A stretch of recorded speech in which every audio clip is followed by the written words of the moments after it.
Today's Monday, December 7th, 2020. Coming up on Roland Martin Unfiltered, broadcasting live from Atlanta, Georgia, canvassing all across the state today, where today was the deadline to register to vote for the January 5th runoff. We will show you what Until Freedom was doing. We talked to Tamika Mallory, my son, Linda Sarsour, and others as they were going door to door, encouraging folks, checking to see if they were registered and encouraging them to vote as well. Also, yesterday was a debate with Kelly Loeffler and Pastor Raphael Warnock. John Osof debated an empty podium because Senator David Perdue, he was too afraid to actually debate. We'll show you the highlights from that debate. And of course, on Saturday, we live streamed and covered the rally with John Osof and Raphael Warnock, which took place in Conyers, Georgia, where Portia Williams as well as Jermaine Dupree were there and encouraging folks to vote. We'll also show you some of that as well. And again, Joe Biden has been certified again as the winner of the Georgia election. Donald Trump keeps losing in court. The leader of a black militia, who, of course, we talked to on this show a few months ago, has been arrested and charged with assaulting law enforcement officers. We have the details of that. The family of 2-year-old Casey Goodson of Ohio says the police shot him 3 times in the back, but the cops are telling a different story. That's no shock there. In Louisville, Kentucky, a new report shows that police there disproportionately target African Americans with no-knock warrants. And also, there was a ceremonial signing today of a new law tied to Breonna Taylor. Plus, a 25-year study reveals that racism literally ages black people faster. We'll also give the latest on the COVID-19 vaccine and those numbers. Plus, comedian George Wallace is here to talk about his new book. Folks, it is time to bring the funk on Roland Martin Unfiltered from the great state of Georgia. Let's go. He's got it. Whatever the miss, he's on it. Whatever it is, he's got the scoop, the fact, the find. And when it breaks, he's right on time and it's rolling. Best believe he's knowing. Putting it down from sports to news to politics. With entertainment just for kicks, he's rolling. It's on go, roll, y'all. It's Roland Martin, yeah. Rolling with Roland now. He's funk, he's fresh, he's real, the best, you know he's Roland Martin now.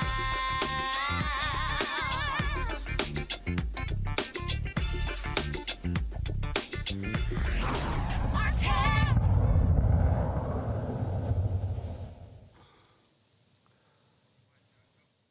Folks, today is the last day for Georgia voters to register for the runoff election. Of course, it is taking place on January 5th. It will pit Senator Kelly Loeffler against Pastor Raphael Warnock in one U.S. Senate race. In the other U.S. Senate race, it is going to pick Senator Republican David Perdue against John Osof.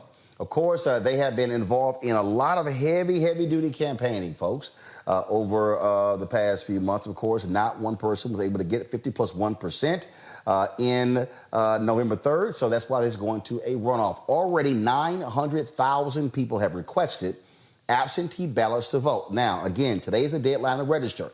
Early in-person voting starts here in Georgia next Monday, December 14th. And already, folks, both political parties have been pouring resources into the state. You've also had various outside groups here as well. Over the weekend, of course, you had a big event taking place last night. That is the only debate that'll be taking place between the candidates. John Osof debated an empty podium because Senator David Perdue refused to show up. And then, of course, on the other side, you had Kelly Loeffler, who debated Raphael Warnock. All kind of different things were said in this particular debate. So let's do this here. Let's first off talk about that. First of all, want to show you some of the highlights from last night's debate here in Atlanta at the Atlanta Press Club.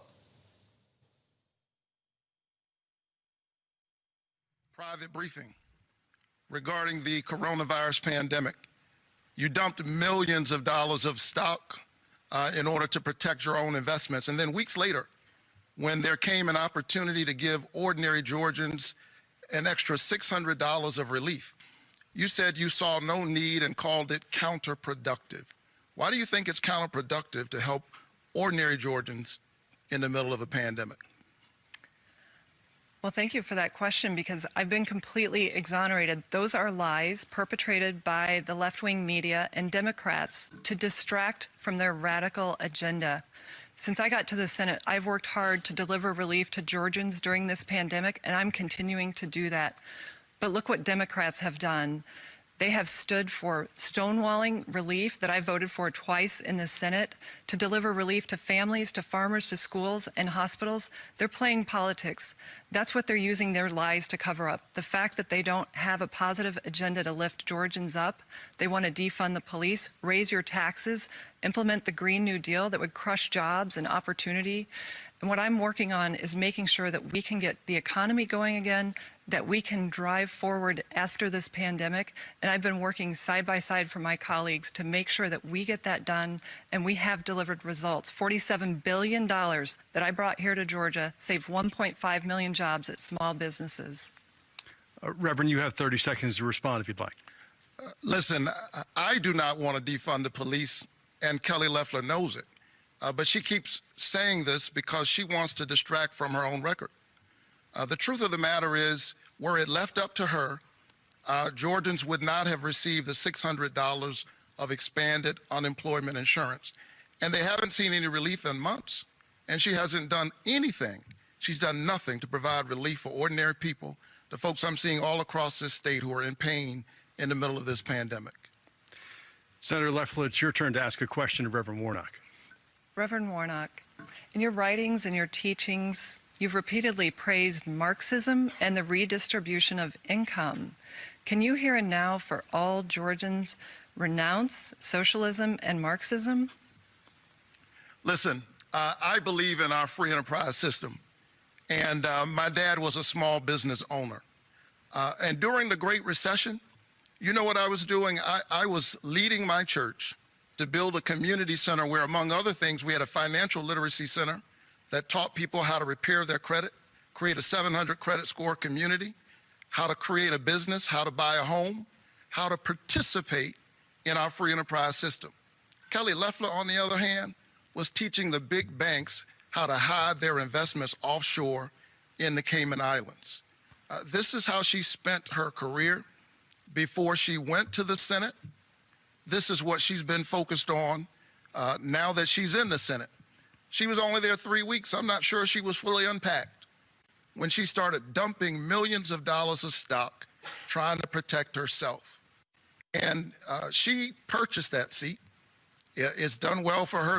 The issue is that the people who sold it to her don't own it. Reverend Warnock, you were arrested for obstructing police in the child abuse investigation.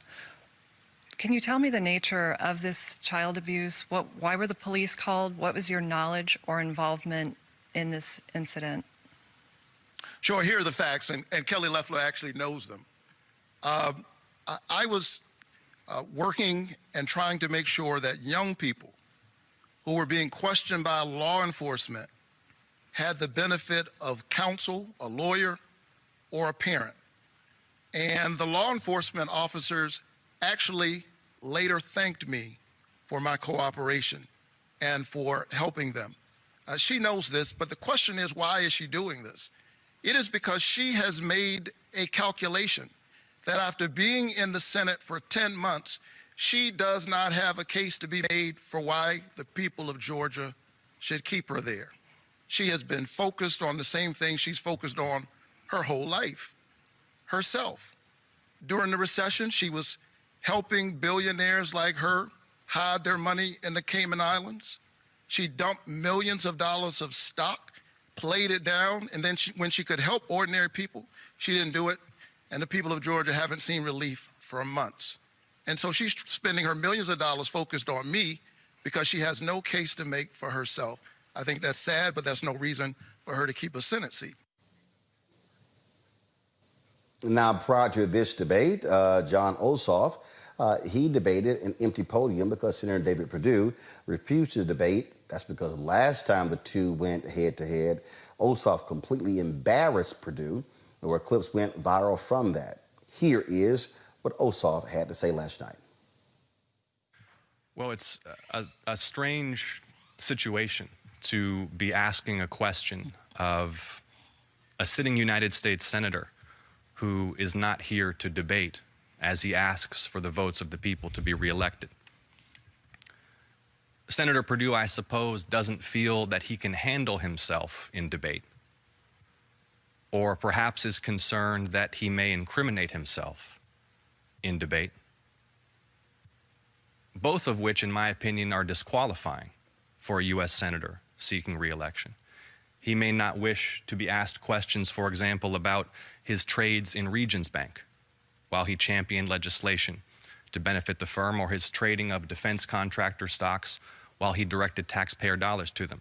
But whatever the reason that Senator Perdue is not with us today, I think what I would ask him is why he continues to oppose $1,200 stimulus checks for the American people at this moment of crisis, why he fought against them in the first place, and why he isn't in Washington right now championing direct financial relief, stimulus checks directly for an American people who are suffering. If I had the opportunity to ask the senator a question, if the senator were not too much of a coward to debate in public, then that's what I'd ask him. All right, let's go to my panel. Teresa Lundy, she is the principal founder of TML Communications. Dr. Julianne Malveaux, economist, president emerita, Bennett College, and Joseph Williams, senior editor for U.S. News and World Report. Lord, I swear last night, Teresa, Kelly Loeffler, she was like a Stepford politician. Has anybody plugged her back in to say she can recharge her batteries? Because she was truly a robot.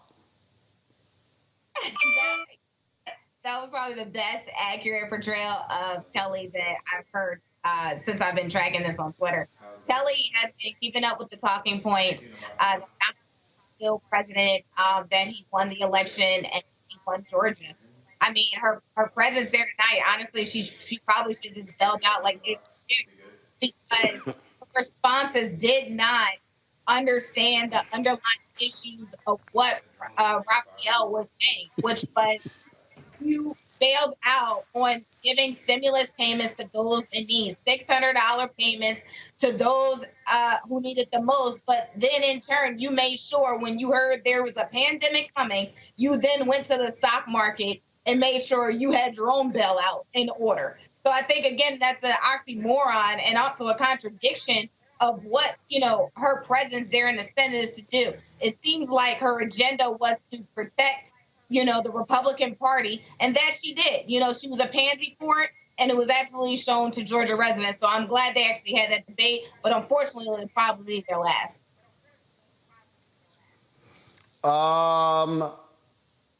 Radical liberal, Joseph.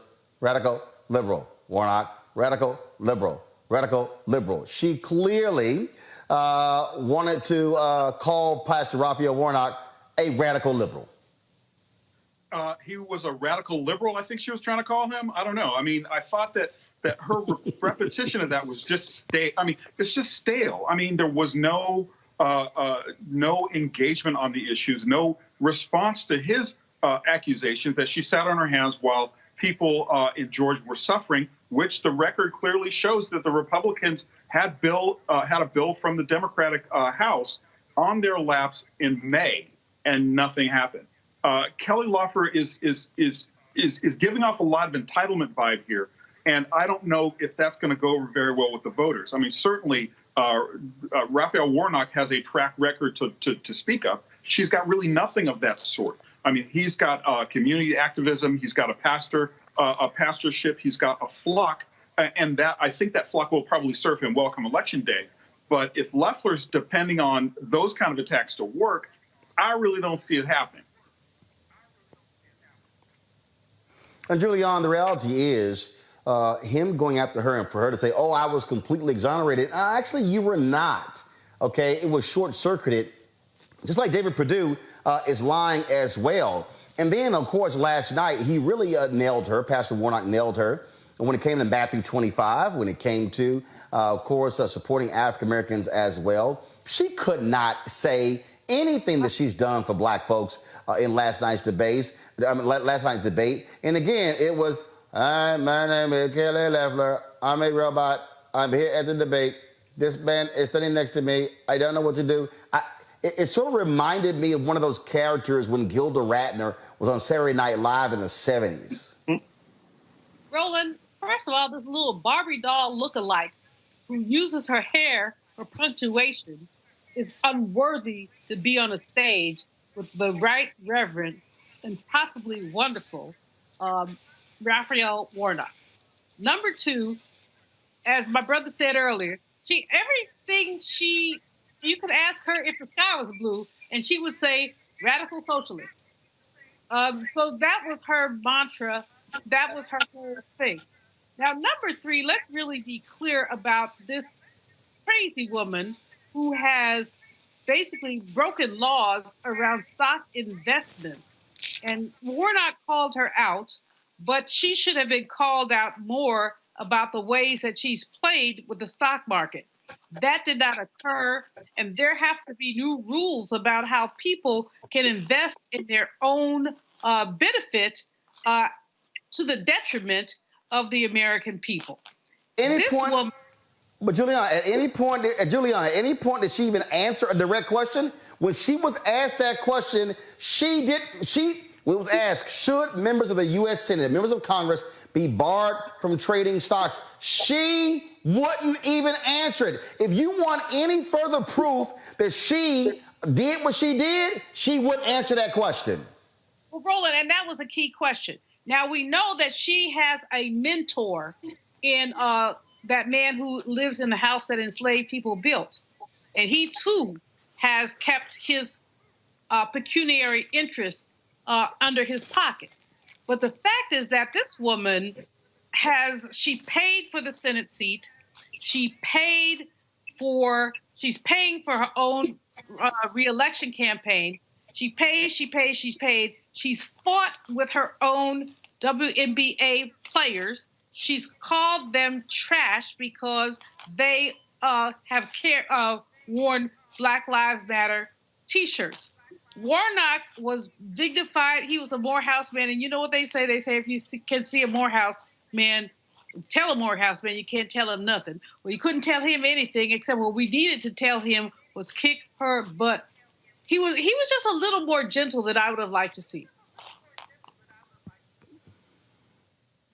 Well, here's the deal, Joseph.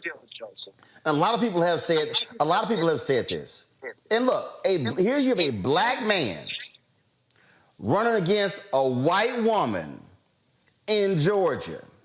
I think if you look at the commercials of Raphael Warnock, I think they are having to present him in a particular way in order to appeal to a wider swath of voters. And remember, when he was talking last night, I don't need to be lectured on the Bible. And so he had to be extremely careful because we know how folk get if you get real aggressive in correcting a white woman who's running for office, Joseph. Well, and that's part of her strategy was to sort of paint him as the angry black radical, right? Running against this genteel millionaire Southern woman who owns a basketball team and has done the largesse of the community the favor of serving. Now, I think that's a ridiculous strategy. I think that Warnock definitely has to be presenting himself as non-threatening, because the optics are really not very good. If he does become very aggressive against Kelly Warnock, he does play into that stereotype, that old trope of the angry black man. And that was what a lot of that Marxism talk was about. I mean, you could practically see the imagery of him in a beret and black sunglasses with a black power. I mean, that's the image she wants to play to frighten the white Georgia voters into thinking that this angry black man is going to take their stuff away and is going to give it all to black people and redistribute the wealth. We all know that's not going to happen. What is going to happen, however, is that Warnock, by virtue of his position and of being an African-American man running in a state that Stacey Abrams has pretty much put on lockdown as far as turnout is concerned, will have that wind at his back. The question is whether or not it's going to be enough for hardcore Republicans and never say die Trumpers to heed the message that she is all that stands between them and utter chaos with Joe Biden and a black man representing Georgia. You know, Look, Joseph, Teresa, I here's the much deal. agree with Hold on 1 second. Here's the deal, though. This is the only debate. I don't believe for a second that this debate is going to sway anybody. This is going to be a ground game. This is going to simply be, can you hit the ground? Can you push your people? Can you drive your people to the polls? I think last night, Warnock's whole deal was do no harm. You've got third-party groups. You've got an opportunity to run as many ads as possible. I just think, Teresa, bottom line is that was a strategy last night, and I think he was effective with that strategy. I agree. I think the team put a very comprehensive campaign plan together where, you know, the angry black man doesn't work, the high propensity reverend voice doesn't work, and he was very calm. The ground game strategy is going to be essential. I believe all hands are on deck, and there are communities and organizations that are coming from across the country that are flying to Florida. The rates that, you know, I believe there was an article earlier that talked about, you know, the amount of airline flights that are doing round trips to Atlanta, Georgia. And the reason why is because people are understanding that they have crucial roles in order to flip the Senate is happening right here in these two races. And so if they don't put, you know, the strategy in place where Reverend Warnock, you know, is not only grabbing some of those votes from those Republicans who just like, I'm sick of it, you know, this party has to change, and let's see what the Democrats actually do. It's a small percentage, but it could possibly happen. But it will take, you know, those friends and neighbors and those that actually understand the character of Kelly Loeffler, and what she has been bringing to the table hasn't been much for her party or will be much in the future. Julianne, go ahead. You want to make a final comment? I think that Reverend Warnock has a tremendous opportunity. I think that a lot of people are moving his way. I don't want us to play this as a national race because that's what gets Georgians' backs up. But I do think that this is really important. And I see sister organizations all over the country, Melanie Campbell, Latasha Brown, and others reaching out because the issue is turnout. The biggest challenges for runoff races in Georgia have been two things: youth turnout and black turnout. Now you have a young man, Osof, 31, 32, on the ballot, and you have a black man on the ballot. So people need to play that as hard as they can to overcome the history of low turnout. Bottom line, folks, what we're seeing is, again, lots of attention here in Georgia. More than $250 million has already been spent on various ads. Third-party groups are also in the ground. In the next hour, we will hear from Tamika Mallory, Linda Saussure, and my son. They're, of course, with Until Freedom. They have been on the ground for 2 weeks here in Georgia. I caught up with them as they went door to door, leaving tags and also helping people to, one, helping them to register, but two, checking to see if they are registered. And so we'll show you that conversation in the next hour. Let's talk about a couple of stories out of Kentucky. One of them involves Breonna Taylor, but another one involves a brother who actually we found out about him as a result of forming or organizing black militias folks to go to Louisville, Kentucky. John F. Johnson, also known as Grandmaster Jay of the No Effing Around Coalition, is facing both federal and state charges for allegedly assaulting federal task force officers. According to the criminal complaint, in September, Johnson, quote, forcibly assaulted, resisted, opposed, impeded, intimidated, and interfered with Louisville Metro Police Department while they were on the roof of the Jefferson County Grand Jury building, keeping watch on Jefferson Square Park, where an armed protest took place. Now, Johnson was seen brandishing an AR platform, a firearm at the officers. Now, this is where it comes in.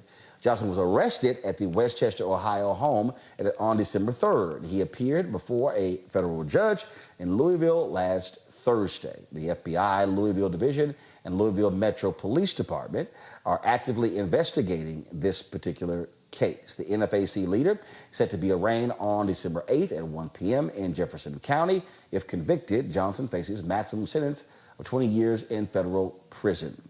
Speaking of Louisville, folks, over the last 2 years, black people living in Louisville, Kentucky, were the subjects of no-knock warrants more than anyone else. The Louisville Metro Police Department received court approval for at least 27 no-knock warrants from 2019 through 2020.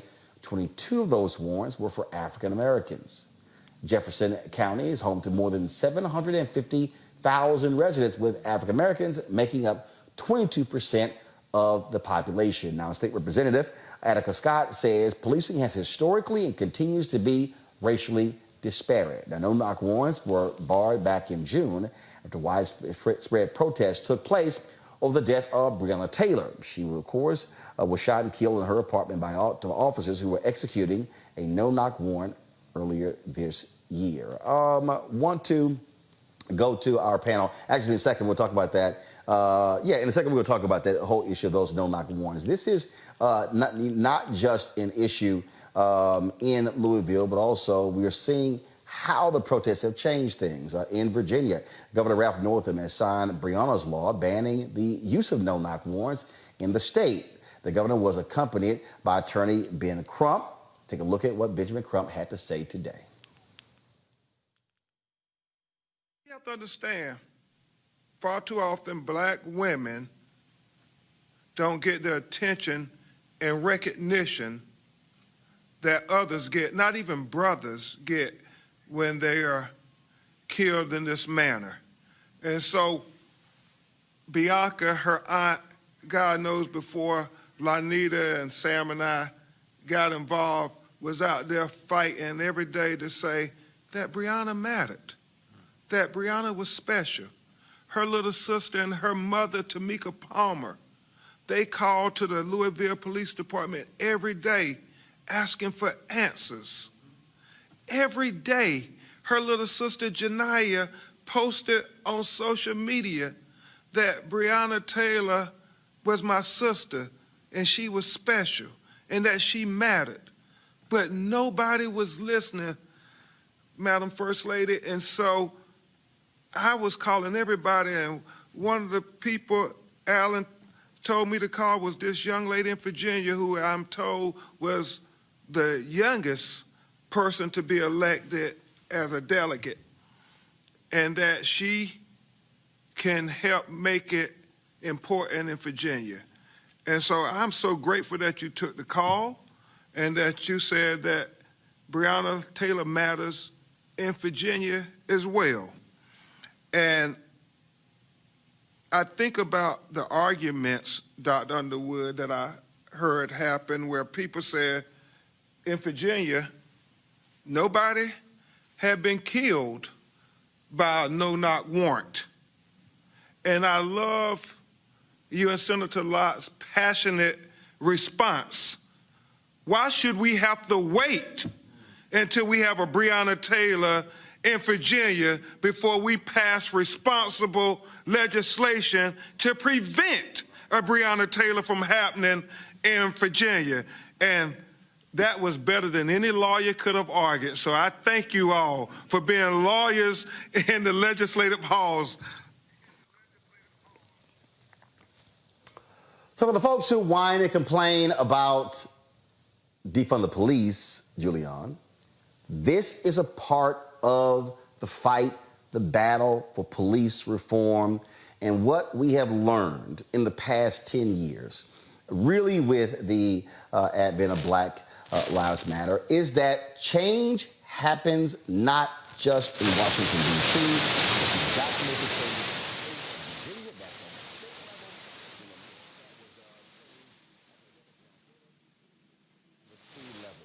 You are not going to have a single law that then changes everything else. And Ben Crump talked about the brother who said, we don't want to wait for something to happen. Something has already happened. Something has been happening for 400 years. If we go back and look at the number of people who have been killed, it's massive. It's amazing. And so the issue of the no-knock warrant is nothing more than an extension of the police state to say that you can just bust into anybody's house anytime you want to for any reason that's real or specious. In the Breonna case, of course, we know they made a mistake. But we've had other cases where people had a digit changed and people's homes were busted into. So Ben Crump is my hero always, always, always, because he just breaks it down. But the other breakdown is this. Let's not act like this is a 2020 issue. This is a 1619 issue. And that's the way I think we have to look at this. Joseph Williams, I'm going to bring this other story in, and we'll talk about all of these things together. The family of a man, Casey Christopher Goodson Jr., is demanding an investigation to his death out of Ohio. On Friday, Goodson was shot by a sheriff's deputy in Columbus, Ohio. According to the deputy, he was investigating a report he filed where he witnessed a man with a gun. He then began engaging with Goodson verbally. At some point, the deputy fired his weapon, killing Goodson. Now, officials say a gun was recovered from the 23-year-old Goodson. Now, the deputy, of course, a 17-year veteran of the force, he was not wearing body camera, and the family says his version of the encounter doesn't make sense. According to Goodson's family, Goodson was returning home from a dentist appointment when he was gunned down by the deputy in front of his grandmother and two toddlers. The deputy then pointed his gun at family members and demanded they come outside. Family members say they saw Goodson's lifeless body laying next to 3 sandwiches he picked up on the way home. But they said he had no gun. Residents in Ohio are scheduled to protest at the Ohio State House this coming weekend. All of these stories, Joseph, go together. It goes to the issue of reform. It goes to the issue of training. It goes to the issue of accountability. It goes to the issue of use of force. There's a video that's out there online where I think it was in Ohio, if I'm correct, where a white man with a gun, and I'm going to try to find the video in a second, but a white man with a gun sitting in his lap, Joseph, disobeys the cops, asserts his Second Amendment rights, then drives off. That white man is still alive. I don't know no black man. You could be a black man in a Brooks Brothers suit with a U.S. veteran hat on your head, and I guarantee you, your ass would be dead if you pulled that. This is the battle we're dealing with, and this is why in that debate last night when Kelly Loeffler, you call police thugs. Yes, because there are thuggish cops. You've got cops who actually are gangs in police departments around this country. But there's a segment of people who are largely white who do not want to believe that the police need to be reformed.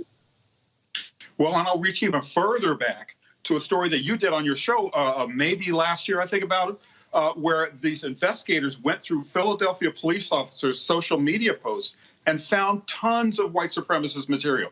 Not even a little, not a few, but tons and tons and tons. This is an age-old story. The through line goes forever and ever. And the problem that we have here is that the defund the police slogan has been co-opted and it's been weaponized by white conservatives. Let's just say that for what it is. But the second thing that we have here is that if you draw a through line through all these stories, you're drawing a through line through Philando Castile, who announced to the police officer, I have a gun, let me reach you and show you my permit, and he ends up dead in front of his girlfriend and his child. We have the case of the young man, Kyle Rittenhauer, in Kenosha, Wisconsin, parading up and down the street with a gun slung over his shoulder. Nothing happens to him, and we got a guy coming home with a sandwich, 3 sandwiches, and he gets shot down dead, and the police officer feels the need to point the weapon at his family. This is clearly a systemic problem that will not end until the systems are broken down. And those systems won't be broken down until we at least acknowledge that there is a problem. And the main root of that problem is racism. Bottom line is here, Teresa. White folks are not having to deal with the same issue with police that black people are. 22 out of 25 no-knock warrants African American. The numbers do not lie. That alone, that right there, shows you how significant this is. That's what, 88%? 88% no-knock warrants black. Black folks make up 22% of the city. Hello, that's called disparity. Yeah, and it's going to continue to be disparate along with the many other factors that happen when we talk about criminal justice reform. And you know, like Dr. Julian said, it started back in the day. It started when, you know, it doesn't matter what we look like. It doesn't matter what we're wearing, you know, because essentially when the slaves owners decided to, for their slaves, decided to dress up their slaves for Sunday service, we were wearing our Sunday's best. We were wearing those beautiful striped suits and beautiful dresses.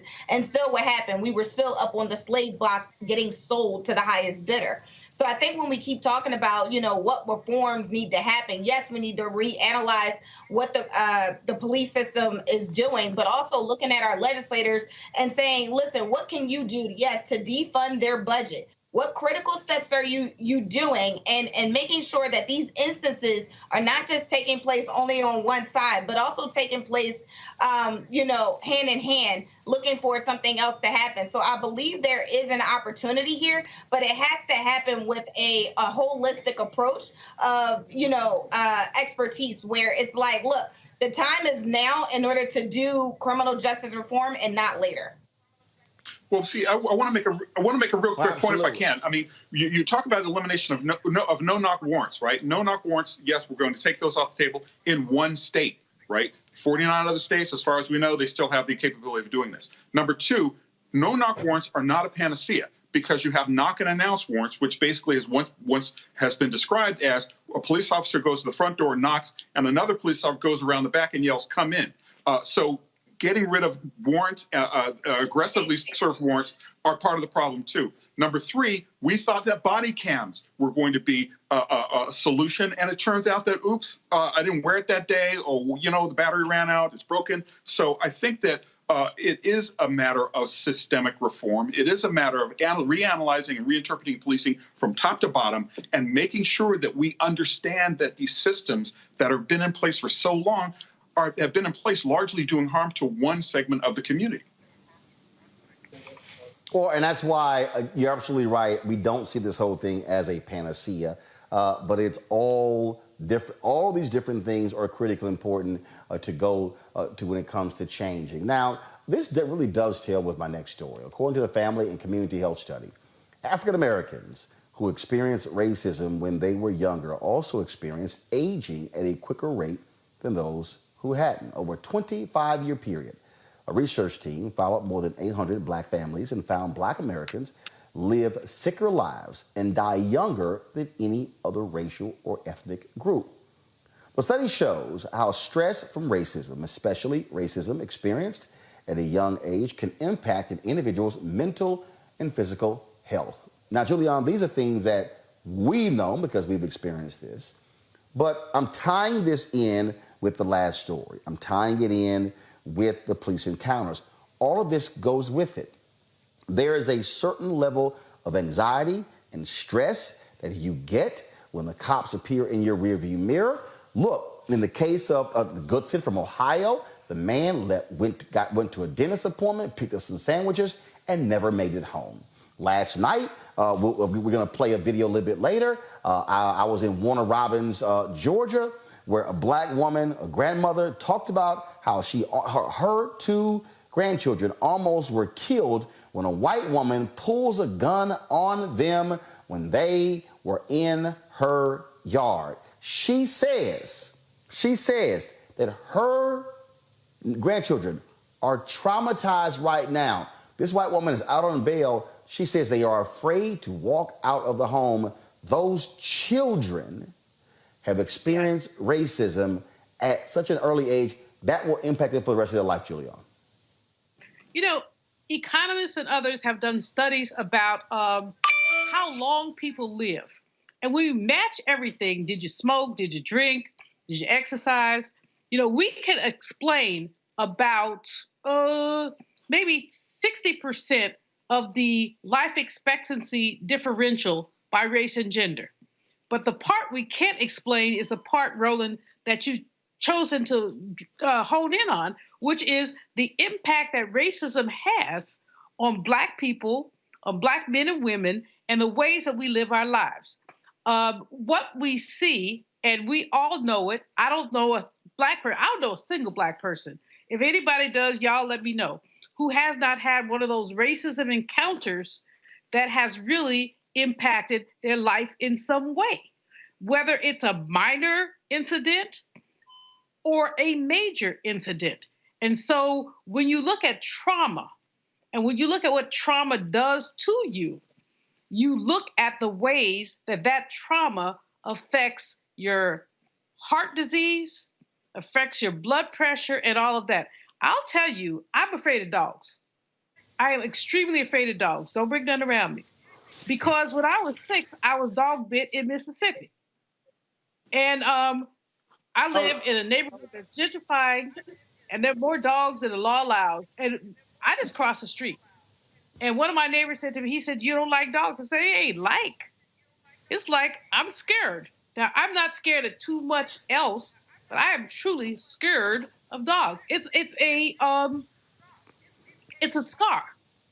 That's a minor scar. It's not the end of my world. But we all are carrying scars of racism, and they show up in our life expectancy. They show up in our mental health. They show up in the ways we live our lives. And this is something that has been unaddressed. And so when we talk about things like reparations, a lot of people want to go to just money. Money is extremely important, and we want that. But we also want repair. We want to repair what has happened to our communities around the ways that our people have been systematically attacked. I want to show right now that video. Again, we've given you the story of Goodson in Columbus, Ohio. Okay? Cop says he has gun, so-called altercation, he ends up dead. Watch this altercation in Ohio. We don't want to do this, man. Just get out of the car. I'm just asking. We'll get this figured out. Just come out and just get out of the car. You release me now. You can't do that. Release it. I have Second Amendment rights, David. Okay. Just get out of the car. Come on, come back here. We'll talk about it. Excuse me. This right here is the reason to defend myself, cast a doctrine. You know that. We'll get this figured out. Don't do it. Please. Just come on. Get out of the car, sir. Just get out of the car. Just step out. The gun's down. No, just step out. Just step out of the car. Don't do it. Get out of the car. You're on double blue. You know what's going to happen, right? Just stop. You need to get out of the car. That's a lawful order. You're going to go to jail. A gunpoint? Oh, take me to jail then. Go ahead. Just come on. You're obstructing. I can't. No, you're obstructing. You're pointing a gun at me, sir. Right now, my life's in threat. Okay. Well, we have. I don't see Bodycam on this, sir. I'm just going to drive away. I'm not going to bother anybody. No, you're Hands not. On the seat. Don't do this. Don't do it. Don't. Oh, wow. Joseph, there is no way a Black man goes home alive. None, zero, zilch. That is just stunning. That is just stunning. I mean, 30 seconds in, after the first get out of the car, after the second get out of the car, I expected to hear some shots fired. If that was a Black man, he'd have been dead. Even if you thought about driving away from the police, you better wake up and apologize if you dreamed about that. And this is ridiculous that it is an example. It is clear. It is unconvertible, undisputable, even as much as the George Floyd video was. And it's just remarkable to me that this guy could just drive away when we see time after time after time Black people getting killed for lesser offenses. Teresa, again, this white guy, Castle Doctrine. First of all, Castle Doctrine don't even apply in this case. He is throwing out Second Amendment rights, all this sort of stuff. First of all, if you Black and you start throwing out your rights, oh, hell, you're going to get clocked upside the head. But this is an example how white cops, when they approach white people, they are approaching them far differently and they're approaching black people. And it dovetails with this study in terms of the racism, the stress, the anxiety, and because you still feel that hours, days, week, years afterwards. We just have to be honest. Most cops are approaching other white Americans as they see themselves and their family and giving them another chance and, giving them just a slap on the wrist or just giving them a doctor's note and saying, he'll be better tomorrow. But as soon as there's an African American in the car, we start talking about our rights. We start talking about our kids. We start talking about and asking questions of why I'm even getting pulled over. The first thing we get is a bullet. And I think, again, when we keep talking about what reform looks like, we have to, literally what Joseph was saying, talk about the issue of racism. People say, oh, I'm not racist. I have, black friends. But that it's also a major ignorance that even trickles down to our generation. And I'm talking about my generation, millennial generation, and Generation X. Part of it is when we're not having these dialogues about what racism actually is. And just because you show up, with your black brothers and sisters in arms during a protest, but then when you go home to your neighborhood, you're afraid to wear Black Lives Matter shirt, or you're afraid to confront racism when you see it, does not mean the problem is actually being solved. And thus we keep having these murders, we keep having these deaths, and we keep having these conversations. But again, in order to fix them, and find profitable solutions for every person, we have to put proper leadership and the right laws in place in order to make that happen. Roland, one of the things about lynching... Juliana, this is real simple. Go ahead. Okay, so one of the things about lynching is that people who were lynched, who had relatives who were lynched, and or who had property stolen, are often afraid and or ashamed to talk about it, even now. So you'll find people whose foremothers and fathers lost hundreds of acres of land, and they don't want to tell you about it. They're ashamed. They feel like they're weak. They feel like, and I do believe that that's part of the aging process, is that you're holding all of that stuff in. No, you're absolutely right. Folks, got to go to a break. We come back. More of what's happening here in Georgia. We'll show you last night's event that I partnered with, Black Voters Matter, that took place in Warner Robins, Georgia. We'll have that for you. Also, we'll hear from Until Freedom. They were on the ground canvassing to register people to vote, as well as the folks with the HBCU Green Fund. All of that next, right here on Roland Martin Unfiltered, broadcasting live from Atlanta, Georgia. We'll be back in a moment. Trump can show up and say anything, and they can just go, oh, yeah. And the African-American community was great to us. They didn't vote. He just called you stupid. Did you hear that? But he's for us. Really? And they were just regurgitating the things that they had heard on a radio or in the barbershop or something that somebody had told them. They hadn't thought about it. Democracy is in danger because people don't know how to think. I'm done with trying to convince people to try to vote for their, for their life. You have to run for your life. I'm gonna go try to get people who are open to it and lead them. I'm done with hope. Fuck hope. Bye. Love your neighbor as yourself. It's a value we all try to live by, but in Washington, it's been forgotten. It's clear our politics are broken, overcome by a selfishness that rewards money and power, leaving far too many of us out of the conversation. I'm Raphael Warnock, and I see you. I see too many communities left behind, too many hardworking people ignored. I'm running for Senate to be your voice. That's why I approve this message. We're at Mom's Kitchen in Preston, Georgia. It's a family business. I enjoy making people happy, giving them a good meal. But since COVID, we had to close our main dining room. We lost all of that business, and we used to do a lot of caterings. We can't do any of that anymore. David Perdue knew what was about to happen. He was getting classified briefings about the pandemic. But instead of him being concerned about us, he off selling stock. We had no idea we'd have to close our businesses off, we'd lose caterings, and so many people died.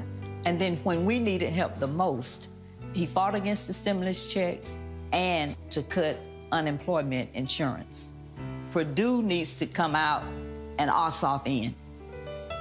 Early voting starts December 14th. You gotta make a plan to vote. I'm John Osof, and I approve this message.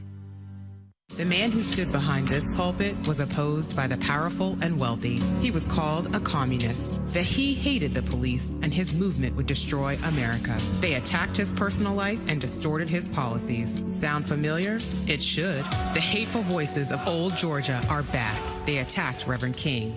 Now they're attacking Reverend Warnock. It's disgusting. It's wrong. But with Mitch McConnell and Kelly Loeffler, it's no surprise. The Lincoln Project is responsible for the content of this advertising. Carl Payne pretended to be Roland Martin. Holla! Hi, I'm Chaley Rose, and you're watching Roland Martin Unfiltered. Matter package ready. Folks, as I said, today is the last day to register to vote here in Georgia, and the campaigns of Warnock and Osof, they have been, of course, canvassing all across the state, but also many other unaffiliated groups with the campaigns, third-party groups, advocacy groups. They have been here. One of those is Black Voters Matter, of course, co-founded by Latasha Brown and Cliff Albright. Last night, they held a dinner and debate watch party, drive-in watch party. It took place in Warner Robins. It's about 2 hours from in Atlanta. I partnered with them, and so here is some of last night's event.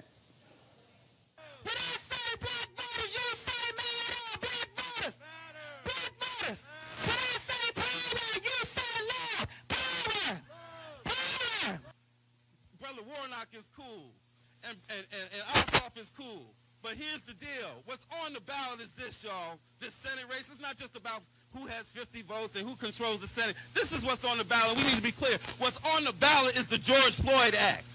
And whether or not we can get action about police violence, that's what's on the ballot.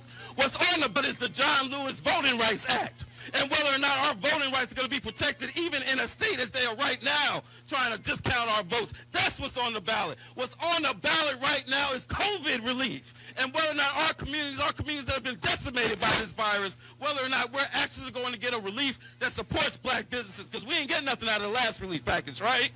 What's on the ballot is whether or not we get a real COVID relief package. These are the things that are on the ballot. Our lives are literally on the ballot. So everybody here has a role to play in building power, and I believe that we are going to do. I need somebody to say real loud, say, I believe. Say, I believe. Just gather your people of war and arise. Let's do this, y'all. I love y'all. My grandson, Caleb Barnes, and his friend, Ethan Hollins, were riding their bikes in Peach County, Georgia, in our neighborhood. A lady by the name of Patricia Compton decided that she was going to pull a gun on my grandson and his friend. Patricia Compton was arrested for pulling a gun on my grandson and his friend. She went to jail. They hit her with 6 counts. They hit aggravated assault with a deadly weapon, 2 counts. They hit her with child cruelty, 2 counts, and terroristic threats, 2 counts. Now, everybody is telling me that Patricia Compton is not going to do time, that those charges are going to be dropped to misdemeanors. But I say not so. Not so. My grandson is 12 years old. His friend is 13. They're babies. My grandson cried and begged Patricia Compton for his life. He told her, please don't shoot. I'm a kid. And you know what she said? She said, why are you crying like a little baby? Go home and tell your mama why you're crying. She showed absolutely no remorse. I want justice for Caleb Barnes My name is J. Mel Hill, and I was your congressional candidate for the 2nd District. As candidates, all candidates owe it to their constituents. They owe it to the people that put them in the office to talk sensibly about the facts, not opinions. To speak about actual and foreseeable issues. We know COVID was here. We knew our children were going to have to depend on learning through the internet. We should have been prepared. This is America. This is the greatest nation on the earth, and we deserve everything that we have put into America. We built America, and now we just want what is coming to us. Those politicians owe it to us to discuss the various problems and dangers that plague our nation, that plague our communities, that plague these 12 and 13-year-old black boys who can no longer go out on the street and play because people feel like they have power and privilege. We have that power, and we have that privilege. Do you know how we show that power and that privilege? We show up to vote. Do you understand? Right now, I'm working on an initiative. It's called Fresh Voices Matter. We are gearing towards the 17 and a half and 18-year-old children who aren't civically engaged because they've been told that it doesn't matter. Y'all, Fresh Voices Matter. We're going to get in the streets. We're going to make good trouble, and our voices are going to be heard because the time is now. Black Voters Matter will be doing a lot of these type of events all across Georgia between now and January 5th. Teresa, this is critically important because what they are doing, they are going after and reaching people that, frankly, campaigns don't want to reach. They're really going to be focusing on these rural parts of Georgia where you have significant black population. They're looking at the numbers to see where African Americans turnout was not as high as it could have been, and going to those particular places, encouraging them. They also had a caravan as well. So what they did is, so we arrived yesterday, and one arrived was around 3 o'clock. The event was at 6 o'clock. They got there around 4 o'clock. And so what they then did was they took the Black Voters Matter bus, and then they traveled throughout different neighborhoods, encouraging people to come, passing items out, and then came back to the event. Groups like Black Voters Matter, they've been able to raise the resources and the dollars to be able to do these things all across the state and the country. And that is needed. That on the ground, boots on the ground activism is how Georgia got flipped and how Biden was able to win the state by less than 12,000 votes. And it's refreshing to see because, these are the type of organizations that we all need to be supporting, going into our wallets. And if we don't have any financial help, we can take our bodies and make sure that we are present and in the moment and picking up the phone and sending out text messages, because these people, and especially other organizations like Black Voters Matter, are doing the work and are putting in the work for others to be a part. I think one crucial thing that this organization is doing is actually that message of pragmatic strategy of what it takes to win. So they are including the public and what it takes to win, but also what they have to lose if they don't put in, their vote, but also their support for what they're trying to do there in Georgia. So I think it's just phenomenal. I think it's great. But I think it's also amplifying other organizations to do the same. So, there's not one organization that can take the reins, but there are many that are now coming together and doing events. Logos are popping up on every flyer, and I just think it's amazing. It's just great. Joseph, but again, historically, we've had organizations, Joseph, that were on the ground, that were really doing the work. And again, it's about engaging with people who otherwise get left out. Look, campaigns are all about, frankly, an 8-week, 10-week, 12-week window.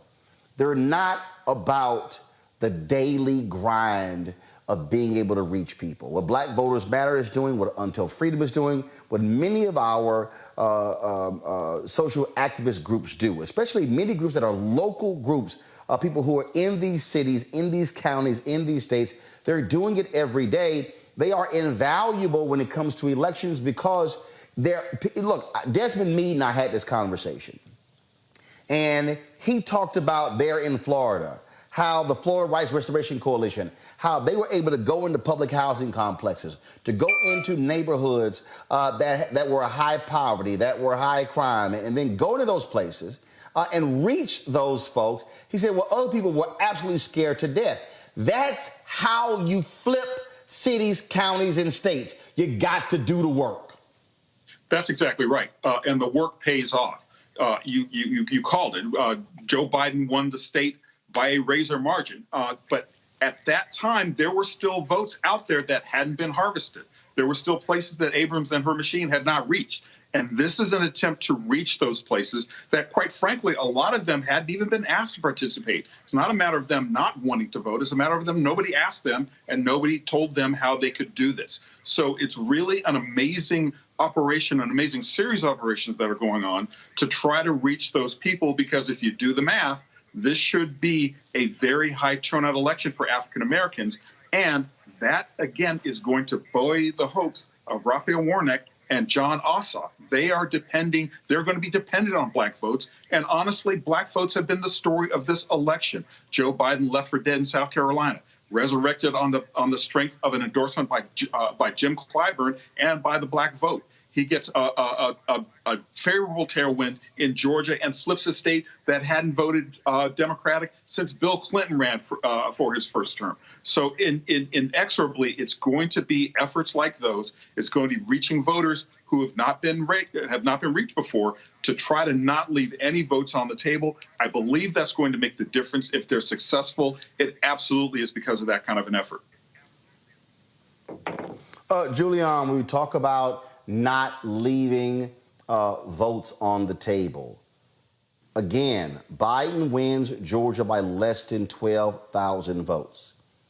That means that 500 votes in Athens, 1,000 in Warner Robins, another 1,000 in Albany, another 1,000 in Columbus. You start adding these numbers up, that then becomes the margin of victory. Precisely. And it's interesting because, as our colleague has said from U.S. News and World Report, really it's about going down and looking at every single vote. Last week, I interviewed Jamie Harrison. He has started a new PAC called the Dirt Road PAC. It's really interesting. So the Dirt Road PAC is because he went down a dirt road and a man said to him, no candidate has ever come to speak to me. No Democrat, no Republican, nobody. You're the first one who's come to speak to me. And therefore, I'm going to vote for you. And this is the same thing that we're talking about when you go to the dirt roads in Georgia, when you go to that last vote in Valdosta, when you go someplace and let folks know that you really care about them. We all have gotten into this high-tech world where we're all used to getting like 10 emails a day or more, saying pitch in or chip in or something, and that's all cool. And some of us have the means to do that. But we're going to get, topped off at a minute, like, okay, this is a third email a day. No, I ain't chipping in no more. But that's not the issue. The issue is, how do we get people who have not been voting to vote? And it's not the electronic media. It's not these television ads. It's really going door to door and face to face and engaging people. And what I love about the work that LaTosha Brown does is that she really gets down up in it in terms of making sure that communities understand that she wants to be with them. So it's not just about the vote. It's like, what do you need? And that's what we have to do. And that's what we've lost in civic engagement in the era of the internet. And that's a fantastic point. What do you need? That's a question that not a lot of people get asked. And it certainly makes a difference in politics. Somebody cares about you. They care about what you want. They care about what your community needs. It can make a big, big difference. And in fact, joining us right now is Felicia Davis. She is the director of HBCU Green Fund and Sustainability. And Felicia, we were talking about this very issue again of folks out there being active, going door to door, sitting here trying to get people to register. You and so many others have been doing that work as well here in Georgia. Talk about it. How's it been going? Oh, absolutely. So I am intensely focused on the south side of Atlanta, which is Clayton County, where we are 75% Black on the south side. So from the general election until today, we have focused on canvassing. It wasn't all that we've done, but we went from having 30 people knocking on doors on the weekends during the general election to now we have 50 people knocking on doors every day, at least 5 or 6 hours a day, 5 to 7 days per week. So, and I am proud to say that our workers are paid $20 an hour. So that's what happens when the resources pour in. So with that, we did lit drops. We're trying to hit every single home in Clayton County. Now we also divide off. We do some things in Fulton County and some things in DeKalb County and elsewhere. But Clayton has been kind of a secret place in the shadow of Fulton, DeKalb, Gwinnett, and Cobb County. But we are solidly Black, often overlooked. So we need to turn out. And in fact, we got attention because on the horizon, when that absentee ballot count was coming in, they said, oh, Clayton County, and they saw that it went 75%, 85% Biden-Harris before they got to absentee ballots. So that's who we are down here. But I think there is no important following up on my good sister, Dr. Julianne Mal. It is personal contact. For a new voter, found it 7 times. So that means you can't touch them and keep saying, get out and vote, because they have a legitimate question, vote for what? And so our answer, vote for yourself. What do you need first? What do you want second? And then we connect how it is, what they need connects to them getting out to vote. And whether it's a young person or an uninspired person, that answer they can relate to. Now, it may or may not get them out the first time, but it leaves something on their mind because we to turn out not just in presidential, not just in a high-profile Senate runoff. We want them to be engaged in the school board, in the city council, and their mayors, the district attorney, so we can say, hey, voting connects to what judge will be the decision. So that's the way that we rolled out, and we have Black Women's Roundtable doing a tranche. We have Black Youth Vote doing a piece, and now a new effort, Black Male Initiative, and they actually have a QR code that they ask brothers a survey question, and the very last question is, will you join them and volunteer and do some work in the community? So we have a powerful effort going on the ground that's really mobilizing our communities, because we are suffering and hard hit. We are essential workers. People are suffering from COVID. We can't get up close and personal. So at the same time that we're canvassing, we're leaving PPE. We're leaving sanitizer. We're leaving a mask. We even have a poncho in case it's raining when it's time to vote. We have a snack in the bag. Because if you're hungry on the other side of the door, you know my knock gave you a food bar. And they're not so tasty when your refrigerator is full, but if you were hungry at the moment, they taste mighty good. And we leave a small bottle of water. So with all of that, we have a caring effort as we are knocking on doors and trying to get this vote out. Felicia, as you were talking, we're showing the video, some of the drone footage last night from Black Voters Matter being there in Warner Robins. And again, having these drive-in events, your point about talking to people, you're absolutely right. In a moment, we're going to play a video. We went out, the folks with Until Freedom were out there as well. And he talked about that there were people who, they had to really talk to them and answer their questions. And they had to spend, not just, hey, pick up this flyer, but literally, walk them through why this matters. And some folks who might say there's too much work, but every single one of those votes will count come January 5th. The other thing, Roland, when you step to people, letting them know, first of all, they matter. They matter. So we are taking the message to people saying, you matter. I had somebody come to work with me today, Roland, with 3 children in the car and a busted window. So now I said, sister, what you're going to do is take your babies home, get them situated, and can you post some things online? Because she matters. So I said, and let everybody know they have to vote. Did you vote? Yes, I voted. Are you going to vote now? I'm going to vote again.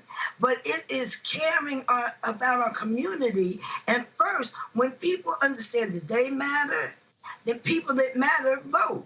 It's very simple. So that's how we bump up to LaTosha Brown's message of Black voters matter. It's not Black votes matter. The voters themselves matter. And we are delivering that message every place, whether somebody votes or not. Let them know that they matter, and if they understand how much they matter and how important their vote is, then we can get them out. You ready? Felicia, we certainly appreciate it. We thank the work that you're doing with the HBCU Green Fund, with the National Coalition of Black Civic Participation, Black Youth Vote as well. Y'all are out there. We'll be chatting with y'all again as y'all are going across this state. Again, today is the registration deadline in Georgia. But early voting starts, and so people don't realize that y'all work ain't done. The end of one phase, which is the registration, now is getting them out to vote early. Yes, and thank you so much, Roland. I appreciate it. Thank you so very much. Folks, earlier today, we also caught up with the folks with Until Freedom. They were out in these streets in Atlanta. It was very chilly in Atlanta today. 45 degrees overcast. That wind was blowing 20 miles an hour, so it felt more like it was in low to mid 30s. But that did not stop Tamika Mallory, Linda Sarsour, my son, and others from being out here and encouraging people. First of all, checking people's registration, talking to them about the power and impact of voting. And so here is that.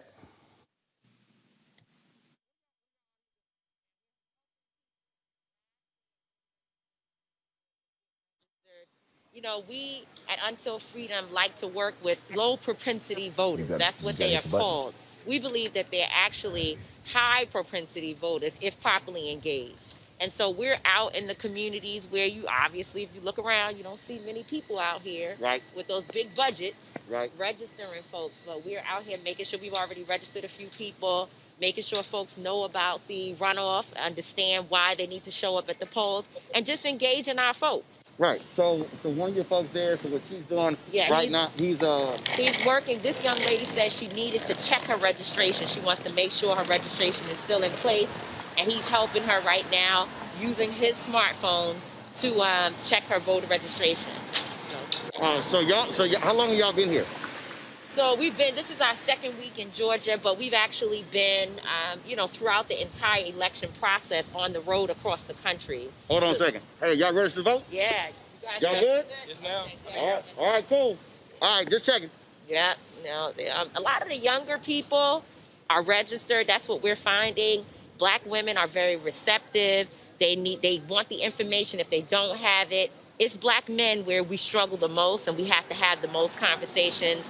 And my son spends a lot of time talking to the folks in, our generation and really trying to help them understand, because they have been sucked into the narrative around Trump being, a better choice for us, or even if a worse choice, but we need to keep somebody who's, going to keep us engaged and somebody that will make us mad so we can do the work.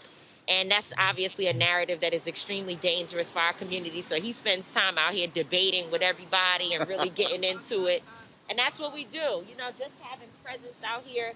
We believe that one of the most important things is to make sure that our people feel loved and engaged, so that they don't feel like we're just saying, y'all are not voting and we're frustrated with you. No, we understand that there's a lot of trauma. People feel hopeless. And so we have to actually bring them in and make them feel important.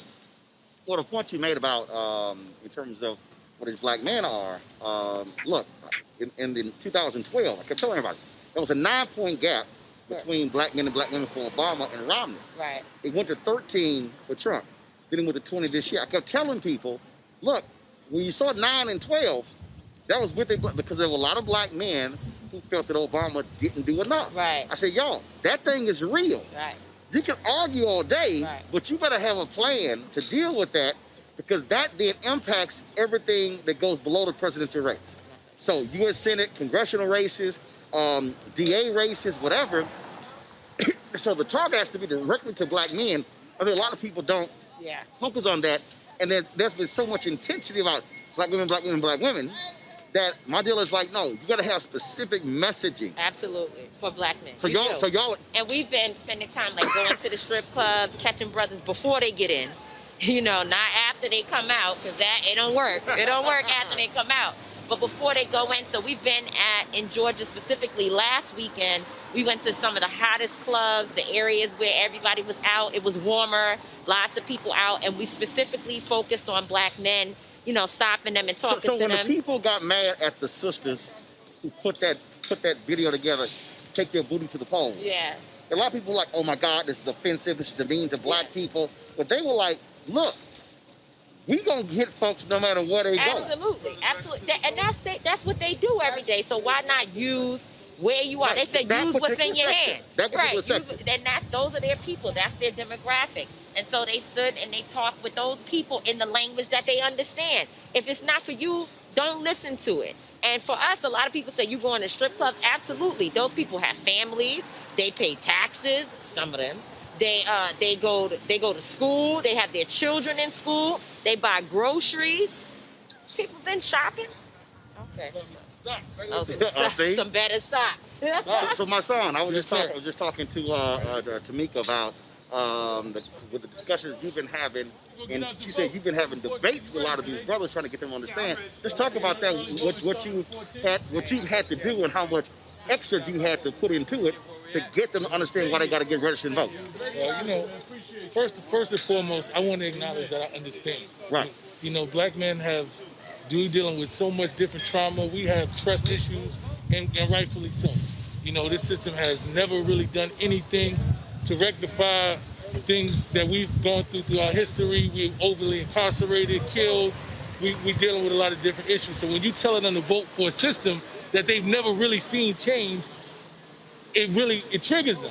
But what I explain to them is that, listen, regardless of what you think is going on, there are consequences for doing nothing. Right. You know, if we sit there and we allow these people to continue to move, and we looked at Trump's presidency and we realized he was moving towards, you know, where he was going to be a dictator.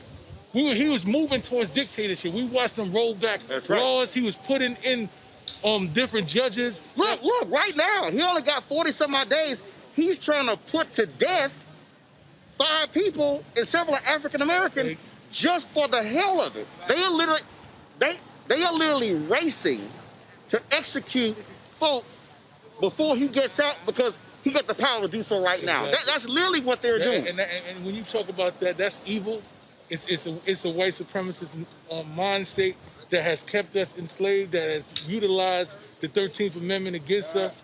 And he was focused on really putting in policy and putting in place something that will completely roll back our civil rights. So to acknowledge that, and then we can acknowledge what happened with Joe Biden. We can acknowledge the crime laws. We can acknowledge the crack. Those things actually happen. Right. So I'm not mad at you when you talk about that, but I'm talking about imminent danger. When we're dealing with imminent danger, you know, I understand I understand the pushback, I understand the pain that we're dealing with. But when we look at, it's not the lesser of two evils. It's just voting for a better opponent. But that also was 1994. Exactly. This is 2021. 20 years ago. So the thing now is, to me, in terms of where we are, if you got this race right here, Osof Warnock wins, it's a 50-50 tie. The reality is, what I keep telling them is the George Floyd Justice Act, passed by the House, can now get signed into law if Osof and Warnock wins and the Dems hold their deal. If they don't win, there's no chance it gets passed. Exactly. So those are things that I tell them too, is that we understand the reality of what we're dealing with. So you have to be involved in the process. You have to understand. We realize what this administration did give us nothing. We've seen them take away our civil rights. We've literally seen them take away our rights. So we got to do something different. That's my motto. Like, we need something different. So the more that we put these people in a position to actually be able to make change, we still gonna fight them every day. We with them every day. We're gonna be on them to make sure that they hold to the end of the bargain. But we know that we got a better chance of winning with this administration than we had before. Last night, y'all were all gathered. Y'all were live tweeting the debate last night. Get over here, Linda. Y'all were all live tweeting debate last night. How crazy is it what you heard last night from the robot Kelly Loeffler? Oh, man. You mean the Nazi Barbie? I mean, this lady is outrageous. She really is outrageous. And people only heard like probably 1/100th of the type of bigotry that she has. I mean, she was using dog whistles all night. She doesn't know what socialism is. She has no idea what Marxism is. She's just using buzzwords to instill fear in people. And the idea that she kept on calling Warnock the radical liberal, the whole entire radical liberal Warnock. First of all, there's no such thing as a radical liberal. That was all poll tested. So. Oh yeah, absolutely. And she just kept on with her messaging. So we also have to. We had a debate about this yesterday, Roland. That she's doing her job because she is appealing to her base, and she's talking to her people, right? We always have to water down what we're saying because we want to try to appeal to people she's trying to appeal with and bring them over to our side instead of saying, let's expand our people. Right. She didn't water down nothing of what she was saying. Right. She was fired up last night. Even as a robot, she was a fired up robot. So I don't know. I just want people to know that we're going to still fight, but we need these 2 Senate seats. So regardless of how you felt that Raphael Warnock did last night, Georgia, we need you in these streets. We need you at the polling sites. I know Reverend Warnock. I went to seminary with him. We're in a interfaith fellowship together. He's an incredible human being who truly believes in dignity and human rights for all people, and he's going to be a great senator for sure. I had to explain to people one of the reasons why he can't go hard, when we got to be honest, when you're a black man running against a white woman that's in Georgia, absolutely. He has to walk a very fine line, which is why I think his commercial looked the way they look, and that's what happened. Yeah, she tried to bait him a few times too, because she said, "I don't need to be lectured by you." So she was trying to get into that kind of dynamic. Yeah. So there you go. Now, what he would have said is, what you need is a Bible study. Right. But that would have been great. Well, I'm going to ask you this here. Yes. Everybody can see you. This is true. It's pretty bright. You want everybody to know what we out here doing. Precisely. Today's the last day to register to vote. It's important for Georgia to get out. He did this for you, Roland. That's part of your logo. I mean, you like cloud, rain. Y'all gonna see me. Listen, orange is a powerful color. That's right.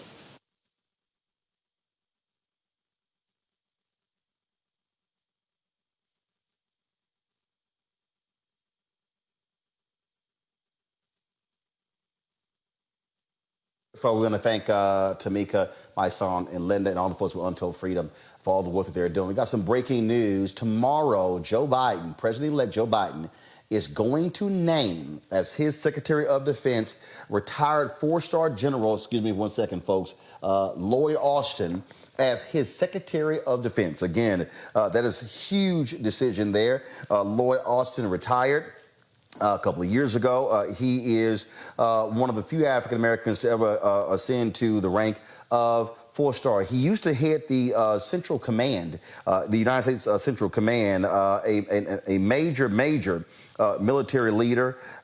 He, of course, someone who we had on our show talking about the issue of COVID early on. And so here is, so you should be able to see right now. All of the agencies in some the of that government video have to when work Lloyd together Austin was under the direction.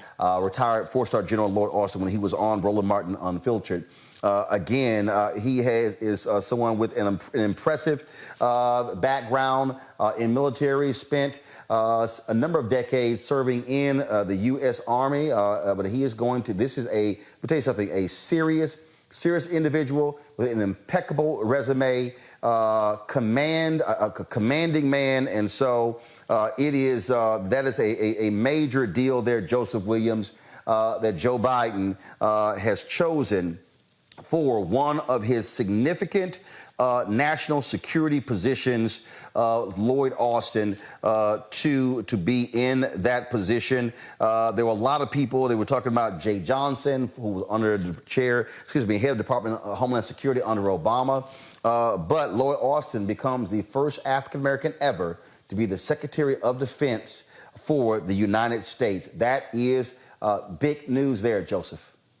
Yes, a big shout out to Joe Biden, who's actually keeping a campaign promise here with this one. He said that he was going to create a cabinet that was as diverse as anyone has ever seen in the history of the United States. And this was a significant pick. Not only do you have one of the first African-American 4-stars in the U.S. military coming aboard as the Secretary of Defense, but you have someone with impeccable credentials, as you said, somebody who is almost guaranteed to get conferred by the Senate and who will bring a different perspective to this job. So I think it's a major pick. I know that Biden was under some pressure over the last few days to continue picking minorities for this position. He was under pressure to get picks, an African-American for one of the big four. And this is a big one. So I think that people can look to this as a sign that Biden is trying to keep his commitment to African-American voters. The question remains whether or not this continues on with the rest of his cabinet picks. You have a significant number of African-Americans who have served in the United States military, Julian. A number of those folks. You've had black 4-star generals. We've had many of them on our show as well. But to see an African-American ascend to become Secretary of Defense, remember, retired 4-star General Colin Powell, he served as National Security Advisor, also Secretary of State. You had Condoleezza Rice, who was Secretary of State. But you've never had an African-American over the nation's military. That is a big deal. When you talk about a presidential cabinet, of the top 4 positions, if you will, when they're making their picks, frankly, Vice President, Secretary of State, Secretary of Defense ranks among the top 4 positions of any presidential cabinet. You know, that's what the challenge has been, is to make sure that there were African Americans in the statutory cabinet. And the statutory cabinet does not include economic advisors. It does not include EPA.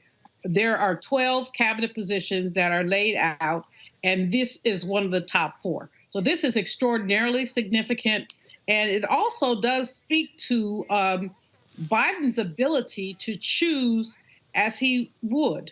There was enormous pressure for white women to choose a white woman who had been involved in defense issues. I was just watching something earlier today where we were told that, you know, this woman had more experience than anybody else, you know, with all the neck rolls.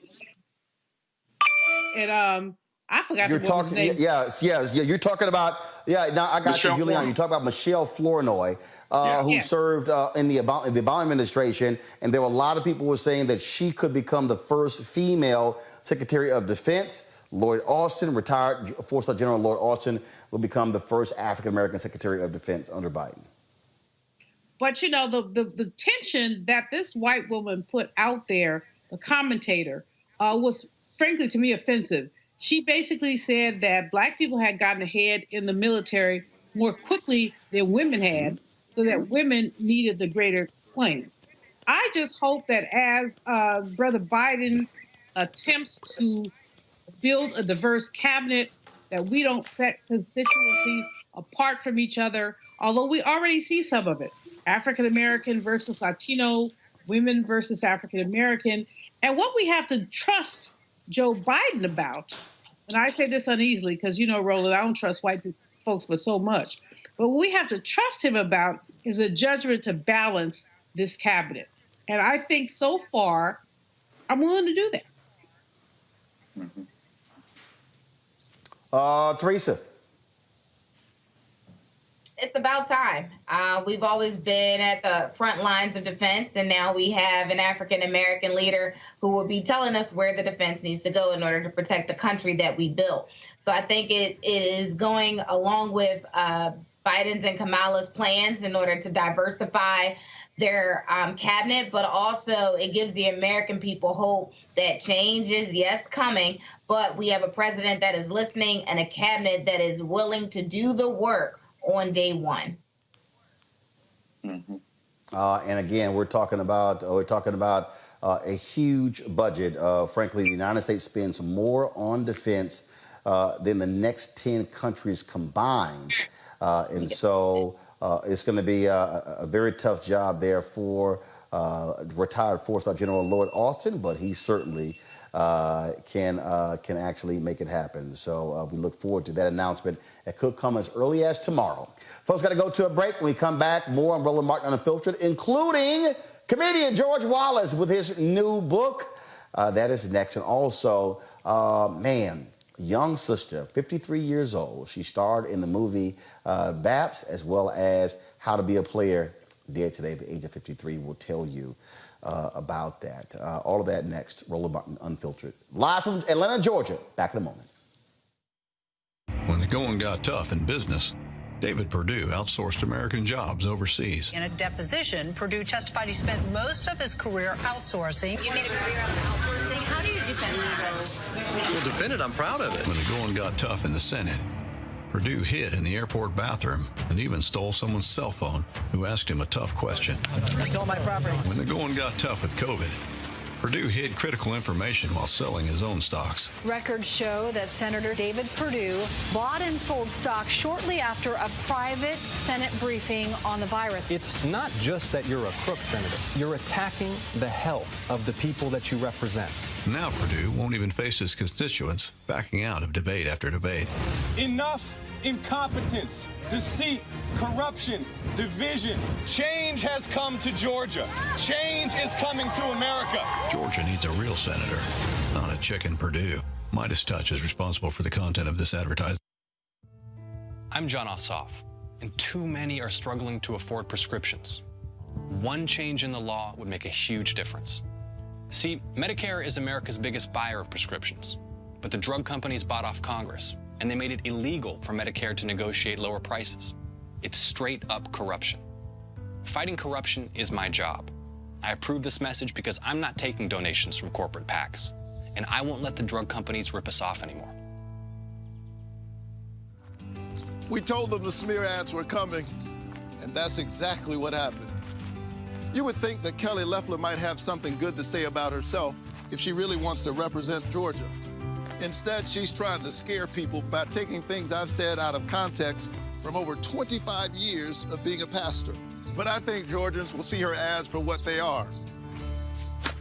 Don't you? I'm Raphael Warnock, and we approve this message.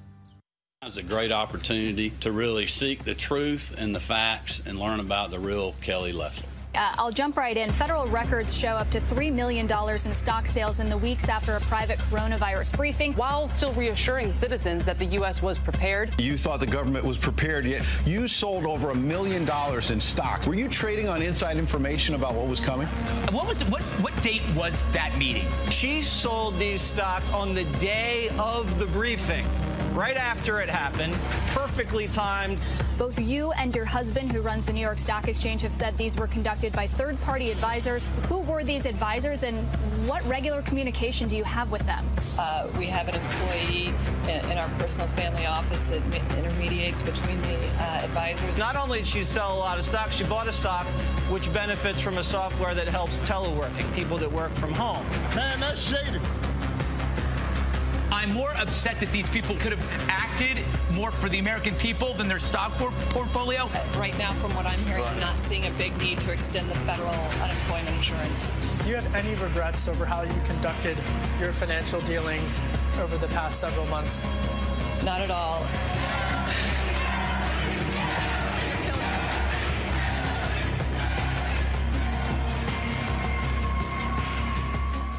I'm Dion Cole, and you're watching Roland Martin Unfiltered. Stay woke.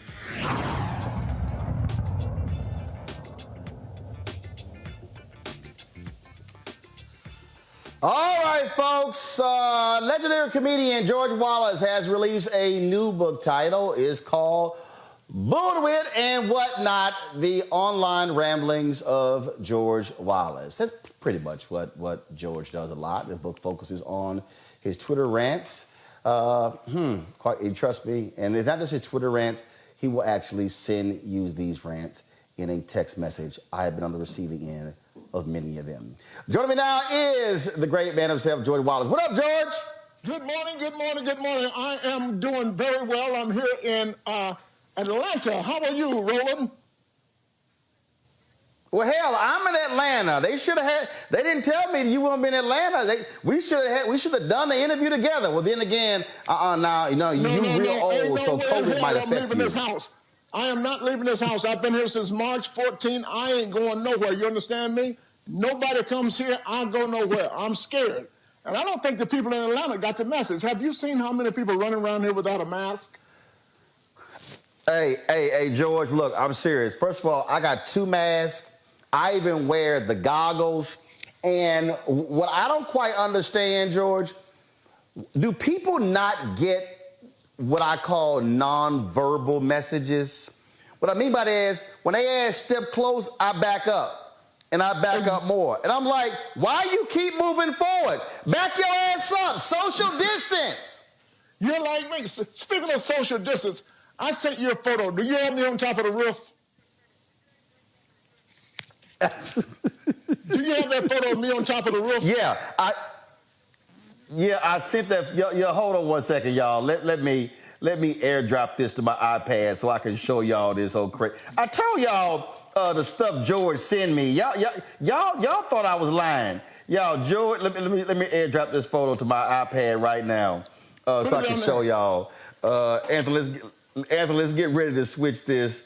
For some, y'all, I'm telling you, George, I'm gonna go ahead and put it up. For some reason, it's I'm telling y'all, George sent me stuff, and he sent me this photo talking about he on top of the roof. I said, y'all, this man ain't got no doggone sense. Talking about he practices social distancing. Let me see if I can pull this thing up. So George, you ain't left home at all, huh? Listen to me. You ain't left home at all. Roland, my daughter stopped by to see me the other day. I live on the top floor, right? That's my balcony. I'm waving at her ass. I told her that's the closest she's gonna get. Keep moving. Keep moving. Social distancing.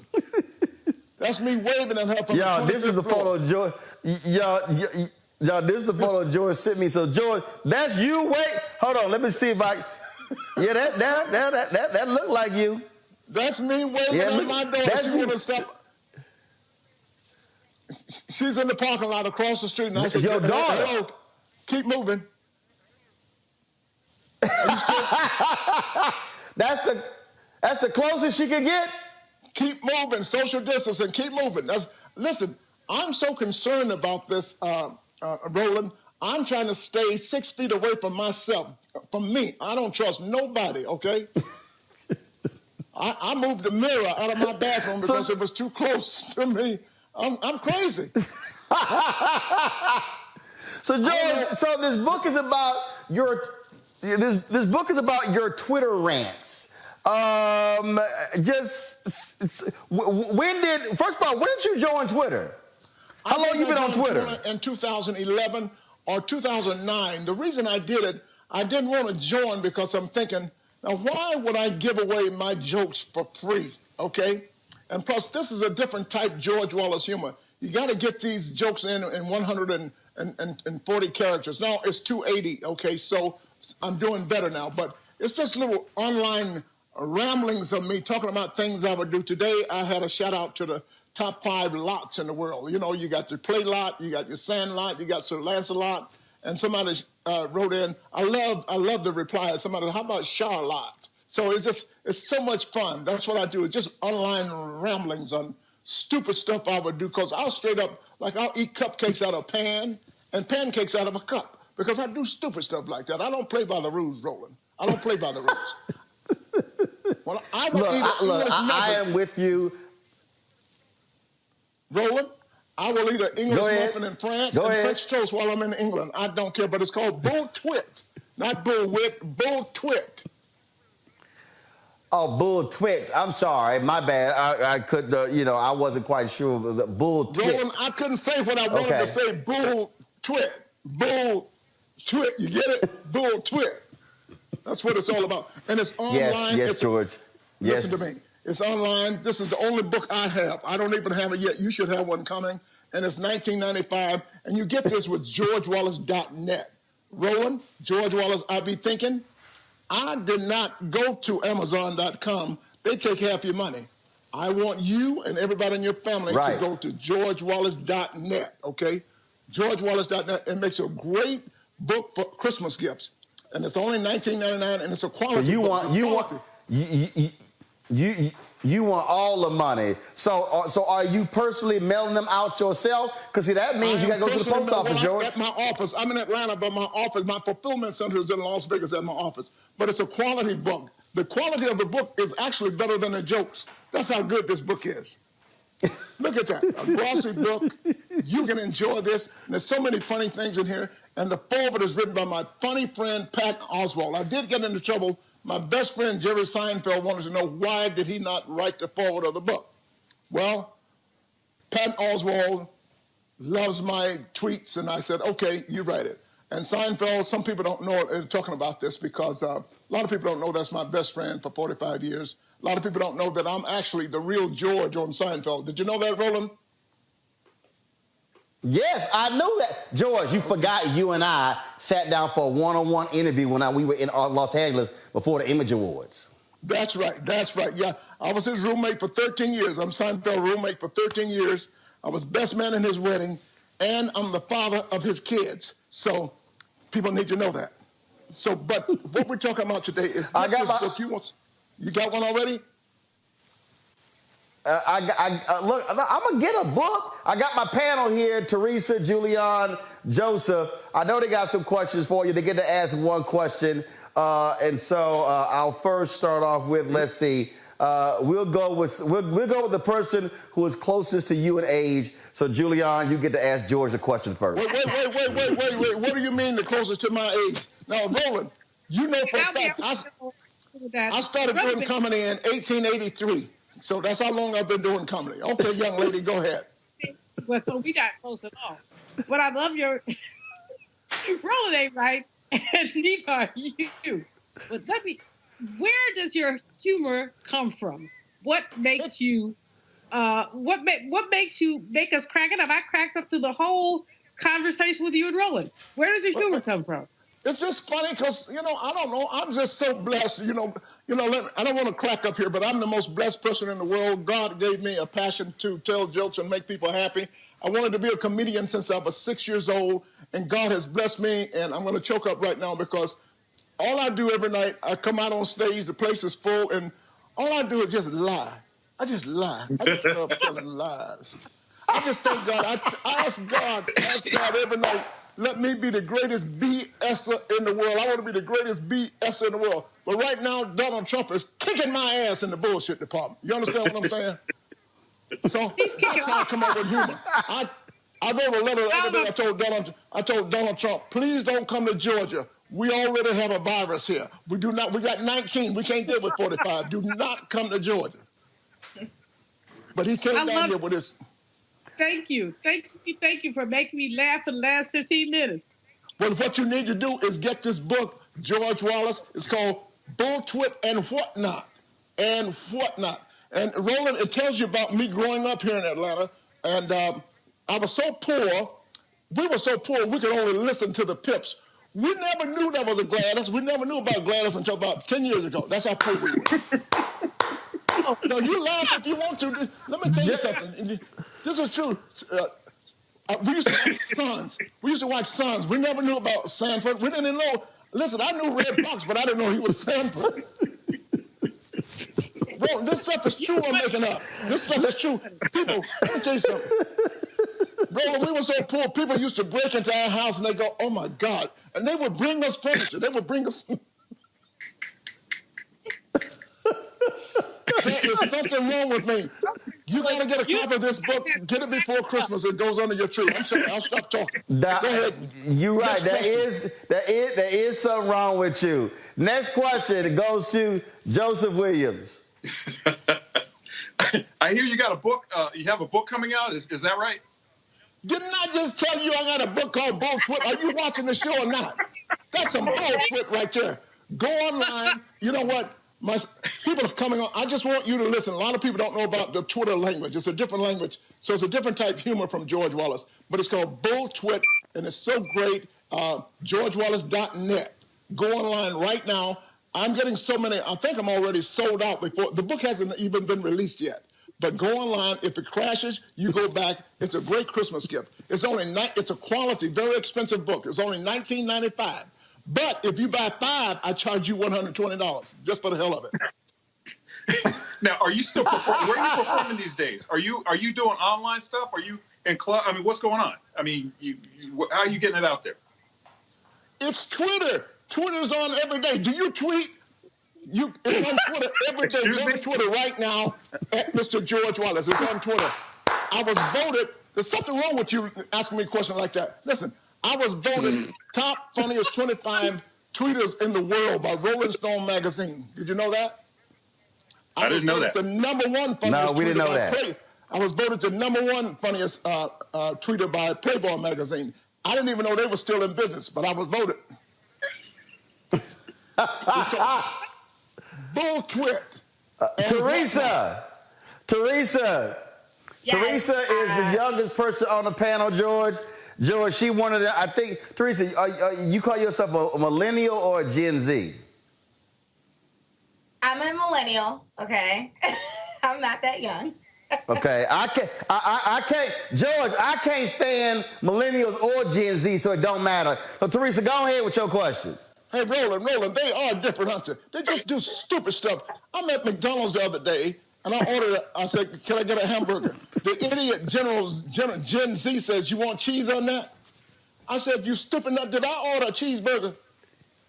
I ordered a hamburger, and I want ham on it. There's something wrong with them, Roland. There's something wrong, but I should call in every once a week. I got so much to talk about, so much to talk. And guess what else happened to me? I go to church. I'm trying to become I want to stay a Christian comedian because I don't cuss a lot, right? But I want to cuss. And I wrote a joke about, I guess a year ago, I met a guy named Waka Flocka Flame.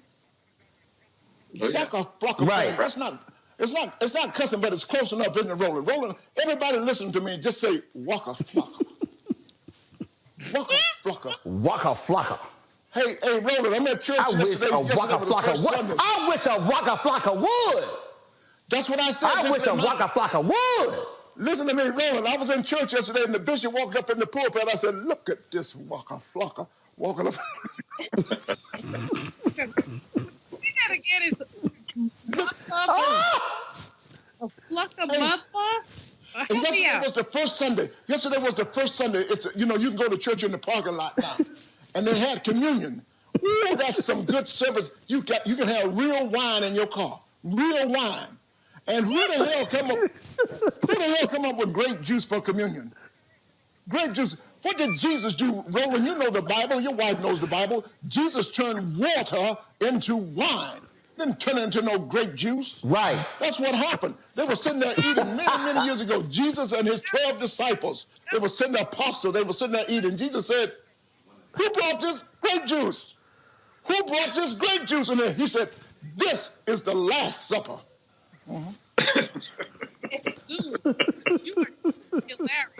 Teresa, what's your question for George? Teresa, what's your question for George? You know what? I don't have a question for George. All I'm going to say is I'm going to go get the book. I'm going to go, educate my fellow millennials. We're going to laugh. We're going to tweet. And this will be a good book that'll be on the back of my shelf for my new book spotlight. So thank you. I would like to be on your show, too. It's called Bull Twit, GeorgeWallace.net. Now, a lot of people buying both books. A lot of people are still buying this book right here, Laugh It Off. So it's pretty good. I'm so blessed. But Bull Twit is the next book, and there's more Bull Twit where that came from. I talk Bull Twit all day. I think I do, too. So, and I'm going to get the book.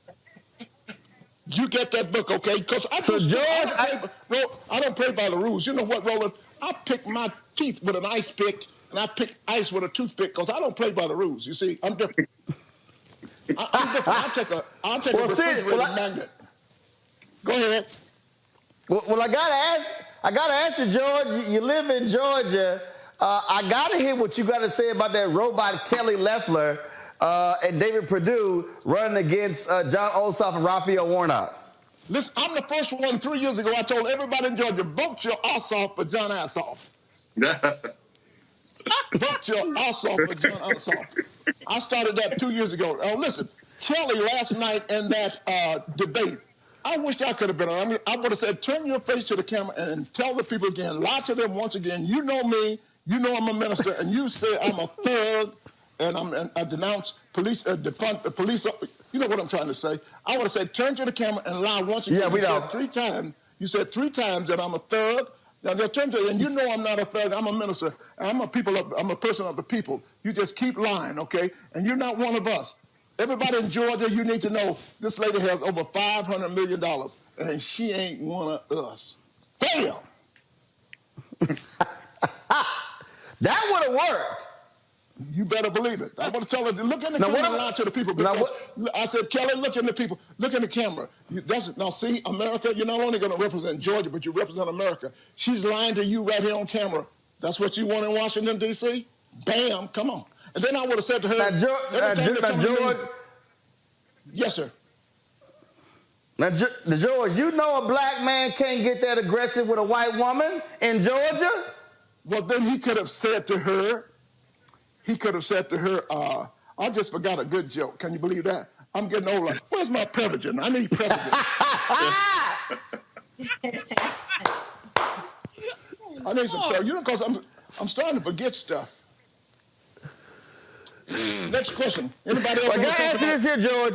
I got to ask this, George. So they're saying that Trump is going to run again in 2024.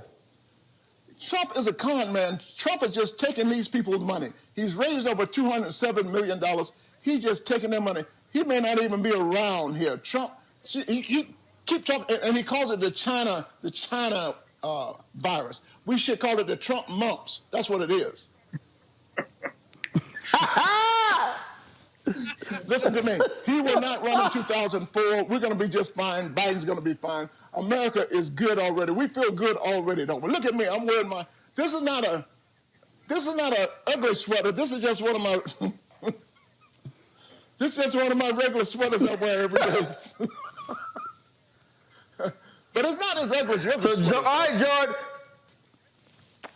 So, George, all right, so I want you to imagine you're shooting a commercial and you're trying to tell people to vote for John Ossoff, Raphael Warnock. And so let's just say it's a 30-second commercial. I'm going to time you. I'm going to see how good you are. We'll see how good you are with this here. So somebody out there, we know, of course, today's the last day to register to vote. We know, of course, early voting starts next on December 14th, next Monday. And so, all right. So let's say this is a George Wallace political commercial that would run on television. 3, 2, 1. Hello, everybody. This is Crazy George Wallace, and I want you to know I'm here. I'm a fellow Georgian, and I'm all about progress. And I tell you what, always go with youth. Always go with the youth, people that you can associate with. John Ossoff, as I say, vote to Ossoff or John Ossoff.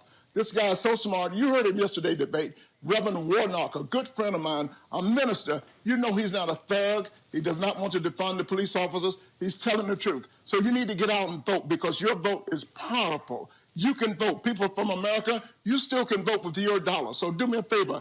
Call in right now. Go to georgiasenate.com. Vote. Help us change America. And that's right. We can change America. I'm George Wallace. I love you, and there's absolutely nothing you can do about it. Let's do this. Bam. That was nice. That was a 51-second, 30-second commercial. So way to go. That was not 51 seconds. You're right. It was 52 seconds. 52:01. That's what it was. Hello, everybody. This is George Wallace. I want you to do me a favor. I want you to go vote on January 5. Let me do it over. Okay, how about that? That's 10 seconds. Go ahead. Okay. All right, here we go. Okay, here we go. All right. 3, 2, 1. Hello, once again, everybody. It's me, Crazy George Wallace, and you know me, I'm all about happiness, and that's what I want you to be, a proud Georgian. I'm born and raised here in Atlanta. We call it Wakanda. You know, there's so many black people here. It's so many black people here in Atlanta. Africans get off the airplane, they go, whoa! And you know, but it's not only about black people, it's just about good people. All the people in the rural counties and the red counties, we're for everybody. I'm not Democrat. I'm not Republican. I'm for Georgians. I'm for everybody. So vote on January 5 for Warnock and Osof. It's Osof. Get your ass off your butt and go vote. Get Osof your butt. 4307, but I'll take it. George, what's the name of the book? Hey, Roland, take 3. Hello, everybody. All right, last one.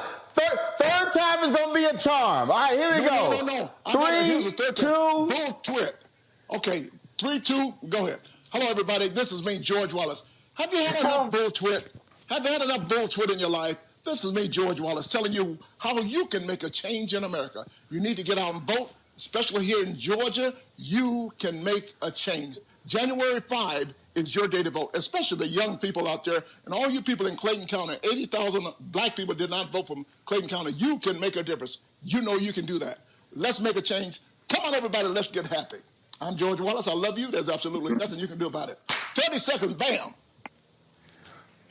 Boom! 29.78 seconds. I told you, third time is a charm. George Wallace, way to go. Tell everybody you said the name of your book more. You said the name of your book today more times than Kelly Loeffler said radical liberal Warnock. So tell everybody the name of the book where they can buy it. Look at her. She's just a big liar. Oh man, I wish I had been there.